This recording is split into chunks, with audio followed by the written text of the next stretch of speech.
Good morning, good afternoon, good evening. Happy New Year!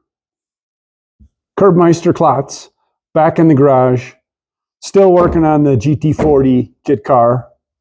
It's a race car replicas kit car. I've been working on wiring.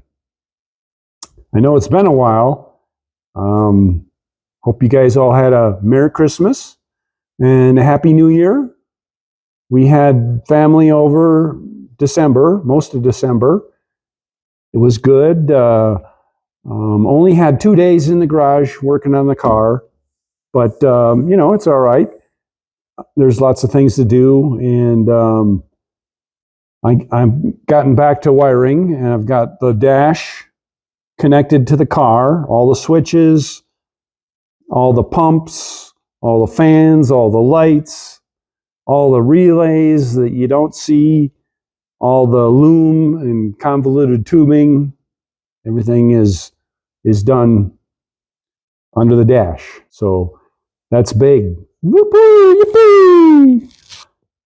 Don't have to do that anymore, at least for a while. The wiring on this car, and I would guess on most kit cars, would be the Achilles heel of the car. Didn't let the smoke out. Everything, I did blow a lot of fuses. I did cut a lot of wires 2 or 3 times, and they were still too short.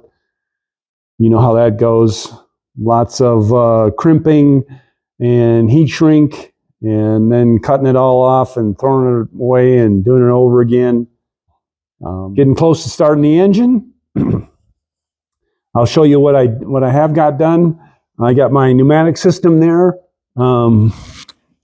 Right here, that's a air lift system just for the front end, so that I can get in and out of driveways.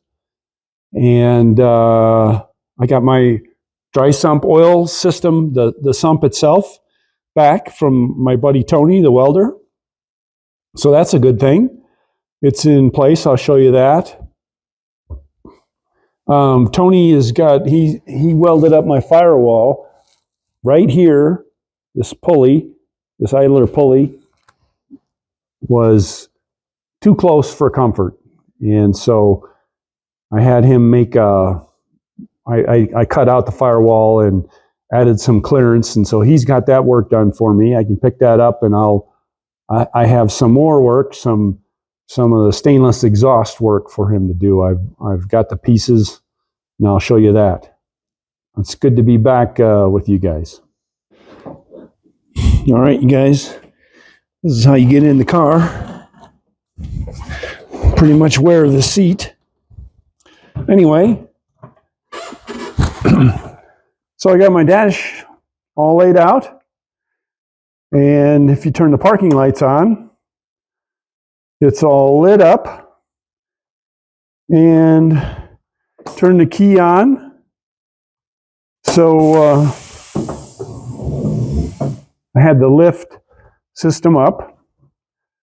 So you can see oil pressure, the tach, the water temp, the oil temp, the volts, and close to 13 volts. Good battery in the back.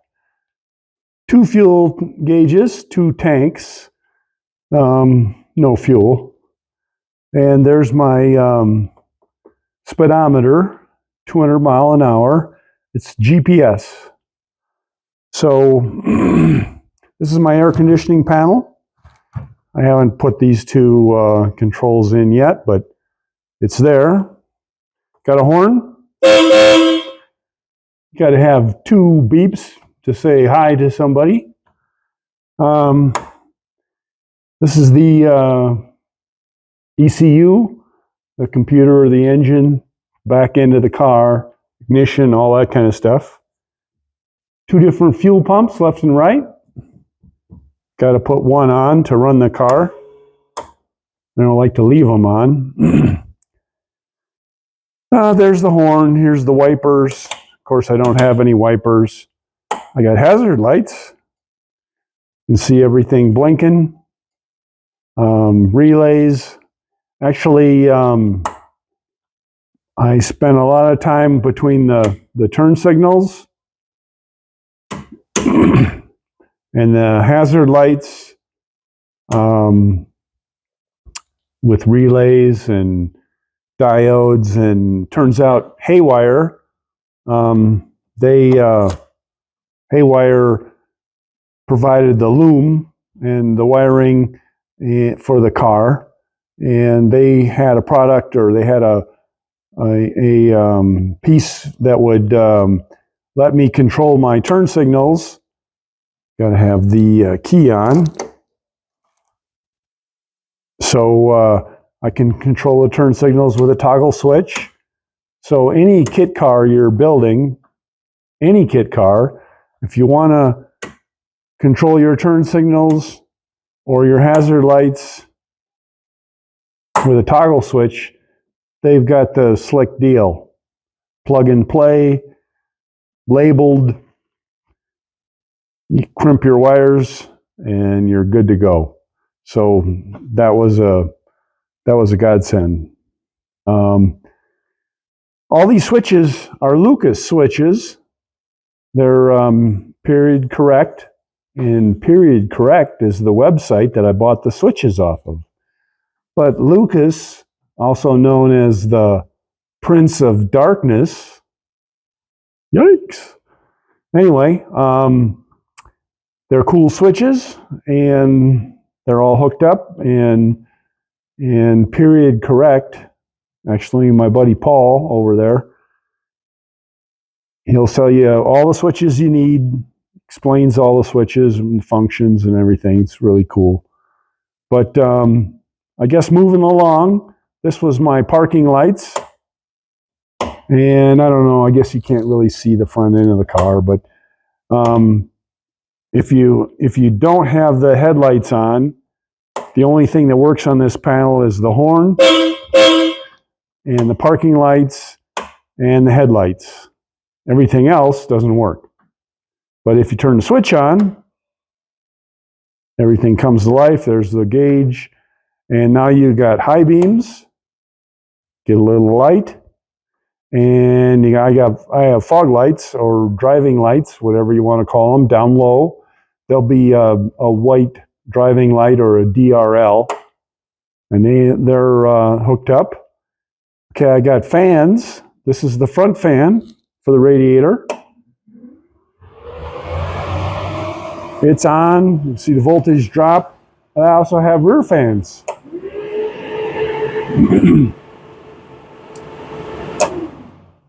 So the rear fans are to cool the whole engine compartment. And I have this cool thing here. This is my airlift system, my pneumatic system. So turning it on, it runs the pump, and then one more click forward raises the car. Just like that. And you go up your driveway or whatever, your speed bump or whatever, goes down. And pretty cool. There's the pump. The pump kicks on. There's an electric compressor, air pump, electric compressor, and electric motor, and a pneumatic compressor up front. There's a small reservoir and a valve. And so turn that off. Turn off your high beams. Put your hazard lights on.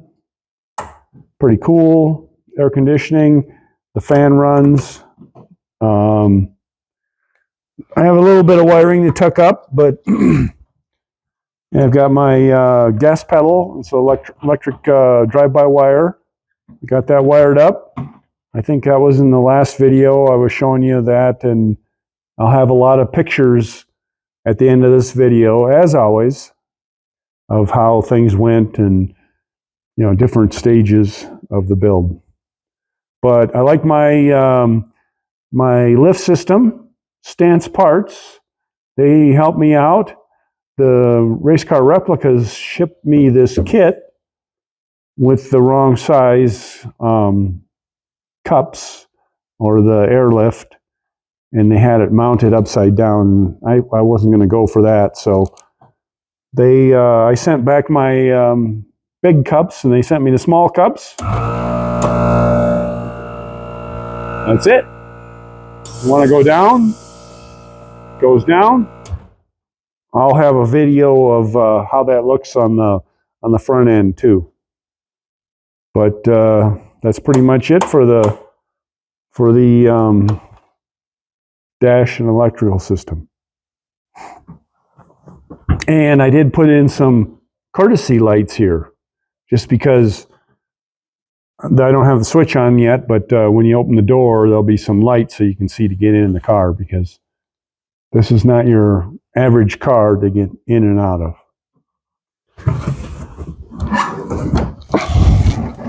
I forgot to pair my mic, so I'm voiceovering now. Doing a walk around on the car. The lights are off in the garage. There's my headlight and my high beam. I got an LED, and there's the driving light or fog light I was mentioning. Of course, just a mock-up. You can see the turn signals flashing right now in hazard. There's my pneumatic system. It's got a little compressor and reservoir, and moving along, going along the side of the car and towards the back end. You can see the lights flashing. Just a mock-up. And the exhaust system there, I've bought the pieces. I also have some straight. It's all 304 stainless. Got a quick view of the dry sump sitting in there. Of course, there's my beer. And I do have those courtesy lights on so you can see to get in and out. And the dash looks pretty cool, I think. Lights are flashing. And that's about it for a walk around in the dark. This is my pneumatic system, my airlift system. Electric motor, compressor, feeds a reservoir. This is a air filter for the compressor. I have an overpressure switch on the reservoir, so I don't have to watch the pressure. This is a solenoid control valve. Controls the air out. Air goes down to a T, and it goes to these cups. This is the air line, and you can see Stance Parts. They're good guys. They help me out with getting the correct size. So I really like it. It goes up about 2 inches, so I won't be scraping the front end going in and out of driveways. That 1 gallon reservoir gets me about 10 cycles up and down. Of course, you only need the pressure to go up.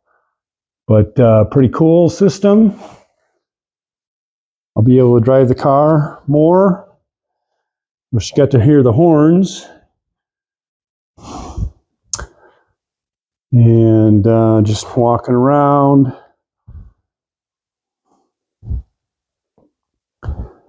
There are some under dash lighting there, some courtesy lights. Car's hard to get in and out of, so at night you'll be able to see what you're doing. I originally painted the dash gloss black. I sanded it smooth, so it's no longer as shiny. But I did keep the that glossy look for the gauges.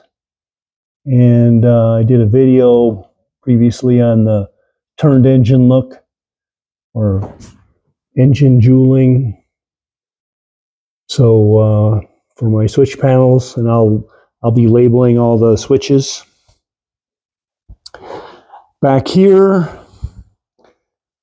there's the engine ECU, electronic control unit, GM E38 or maybe it's an E36 computer. I bought HP tuner software and hooked up to it. It was actually pretty simple to get into the computer, and I turned off the VATS. First thing, that's the vehicle anti-theft system, VATS. And then there's a whole lot of things on the Corvette. This engine came out of a Corvette computer and the wiring harness, so I pared down the harness. I wanted to integrate the wiring harness into the car wiring and not use the GM fuse block and all the other stuff that came with it. Although, you know, on YouTube they say 3 wires and you can run the engine.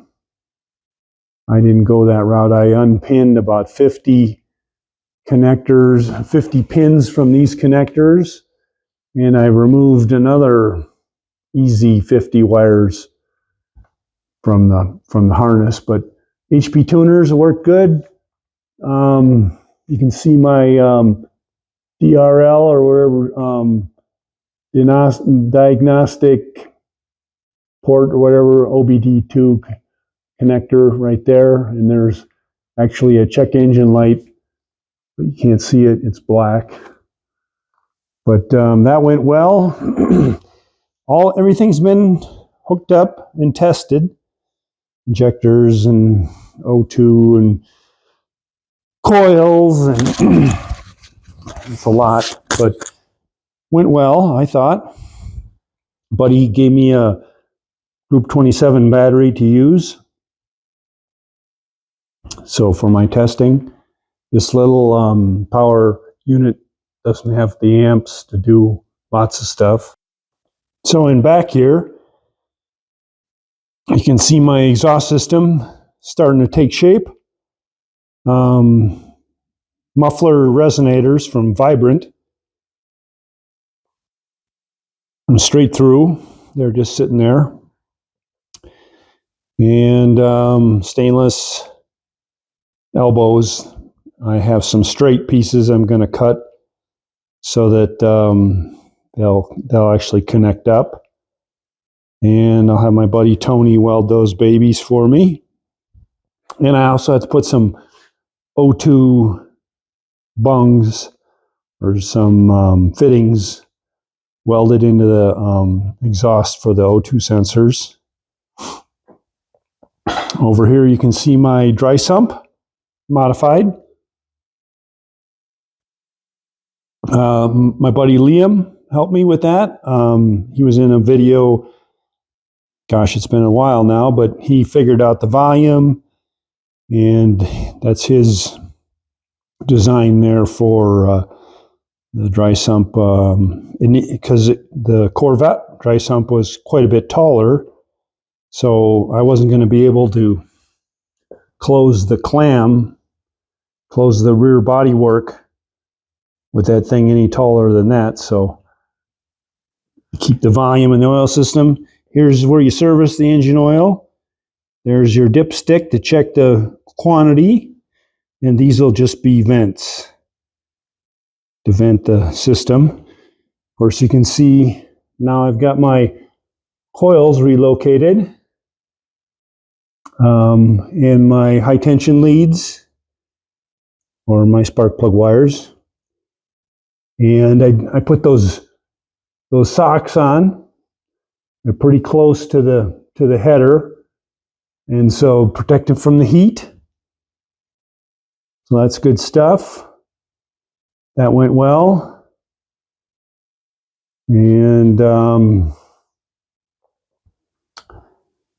that's how the back end's looking now.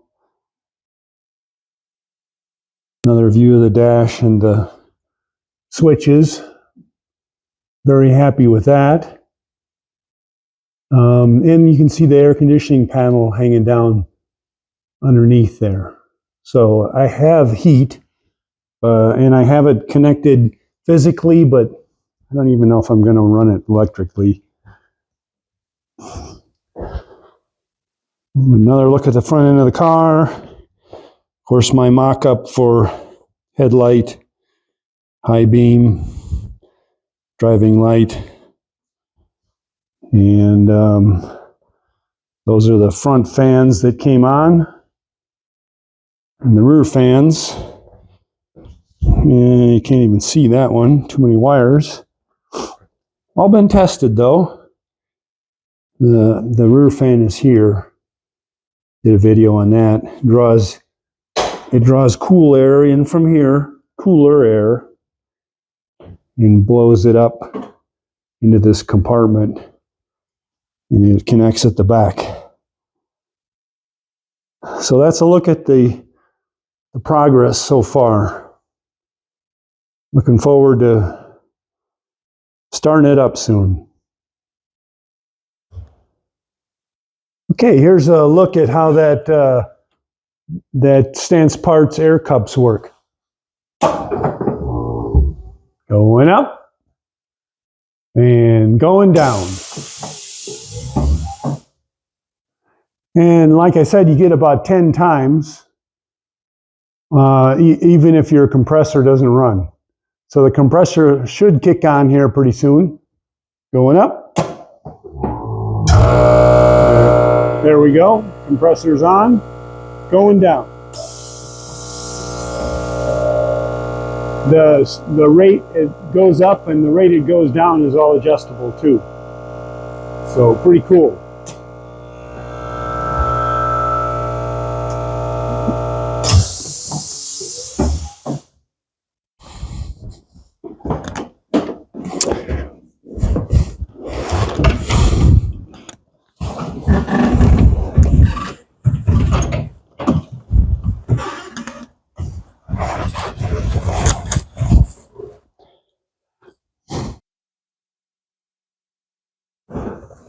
That wraps up the video, guys. Thanks for watching. Like and subscribe. Leave me a comment, suggestion, ideas, whatever. It's always good to hear from you guys. And as always, Curbmeister Klotz saying, keep the shiny side up and your nuts tight.